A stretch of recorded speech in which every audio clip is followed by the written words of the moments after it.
बिस्मिल्लाहिर्रहमानिर्रहीम। अस्सलाम वालेकुम नाज़रीन, एक अपडेट से आपको आगाह करना था तो इसलिए ये ज़रा एमरजेंसी में वीडियो बनानी पड़ गई।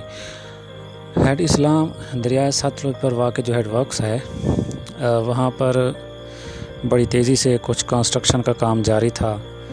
तो सुलेमानकी से जो पानी का एक थोड़ा बहुत बहाव आया तो उस वजह से जो कंस्ट्रक्शन का काम था वो थोड़ा बहुत मुतासर हुआ है और उन्होंने एक छोटा सा बांध बांधा हुआ था पानी के आगे, वो टूट गया है और उनका जो सामान था वो भी ज़ाहिर है पानी बुर्द हुआ है और कुछ ख़राब हो गया है।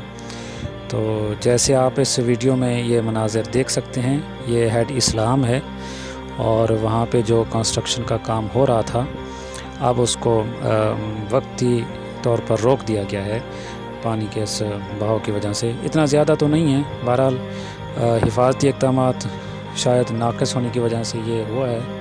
तो अब कंपनी कोशिश कर रही है इसको काबू में लाने की।